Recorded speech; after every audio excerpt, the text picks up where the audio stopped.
What is up guys, Greedy Knight here with some more Charge Blade sets for endgame. I'll be updating a few meta sets while breaking down the best sets to run without Dereliction, Strife, and Bloodlust. Let's get into it. The Thunder Dragon set swaps out the Risen Valstrax waste for the Nara waste and the 5% Storm Soul on top of your max power damage skills. You need 1 Dragon Conversion augment with 3 Strife or Furious augments. The Narwa piece needs to be the 2-1-1 slot upgrade. To make the set work, you aim for a Furious 3 or Strife 3 charm with a 3-3-1 slot. Dragon runs the same Dragon Heart plus 4 3-3-1 slot from the meta video. The resulting set is a 5% increase to both Thunder and Dragon builds.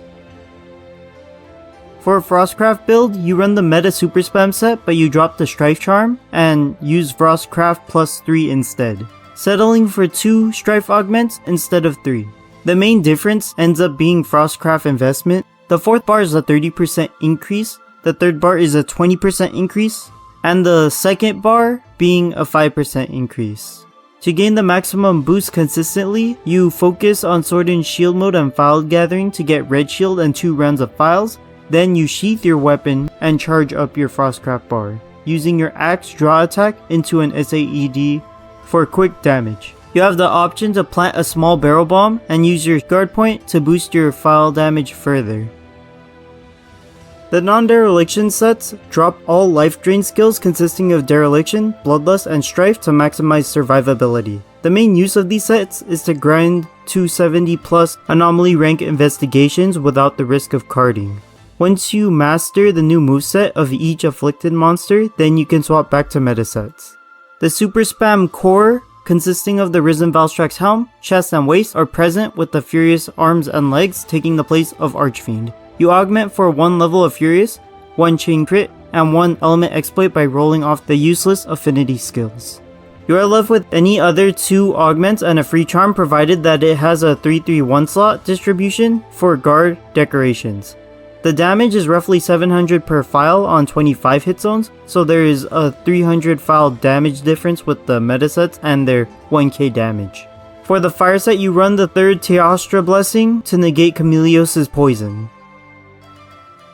Taking a note from the updated Thunder Dragon set, you augment the chest for Dragon conversion, then run 3 Storm Soul pieces for the non-dereliction Thunder Dragon build. You augment those for the 2-1-1 slot distribution, since you will need them for the resistances and other level 1 decos. You will need a Furious plus 3 3-3-1 slot charm to accommodate the lack of skill augments on your 3 pieces. You get the same distribution as the Fire, Water, and Ice set, but with the 15% boost instead of the 10% from Blessings. Heaven Sent is another take on the Spinning Axe non-dereliction set. You get the same skills, just swapping out your choice of sharpness maintenance. While active, Heaven Sent level 1 regenerates 50 units of sharpness after the swap, and the first hit you take will have reduced damage. Intrepid Heart protects the buff. Just like with Powder Mantle, you do not need the buff to be active the entire hunt, you just need it to be active long enough to reset your sharpness before you drop down a level.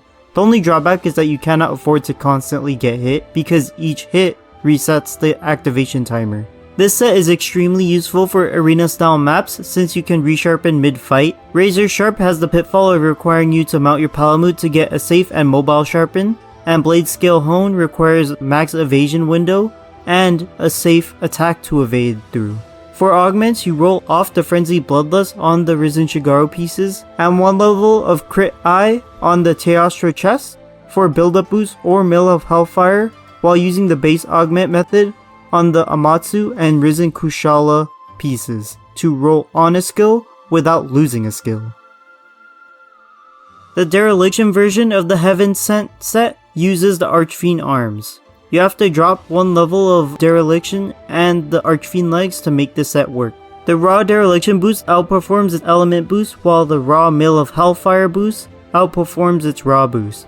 Since Dereliction's raw boost and Mill of Hellfire's element boost are stacked on the same scroll, this lets you output disgusting double chop damage. Between the defense and resistance debuff from Mill of Hellfire, the latter is more manageable, so it's another point in favor of running Blue Scroll exclusively. With Intrepid Heart, Heaven Sent, and numerous ready stances, you should have no problem staying safe. You can always swap in a pinch to reset your sharpness and top up on health. The only negative is that you reset your curio count. Element File is the only weapon type that can use a mix of Spinning Axe and Super Spam. The Risen Valstrax full set is the ideal candidate for this hybrid build since it comes with both the attack crit suite and a pool of element boosting skills, letting you output solid damage on both playstyles. You augment for 3 Furious, 1 Powder Mantle, and 1 point of attack. You need a weakness exploit plus 3, 3/3 one slot, since crit boost and attack up are already baked into the set. Your decorations are the usual hard resistances and element boosts, but you need to cut some resistances in order to fit in load shells plus 2 for super spam and max might for spinning axe pending natural weapon affinity. You have to stay in red scroll for most of the hunt, so you need to use ready stance on red to make the hybrid playstyle available, swapping to counter peek on blue to refuel on files. CSS is the default move for both scrolls, so no firing pin shenanigans unfortunately. This build is primarily used to counter monsters with good hit zones, but are a bad SAED matchup. Spinning Axe will cover the uptime, while Super Spam will cover the downtime, increasing your overall damage in theory.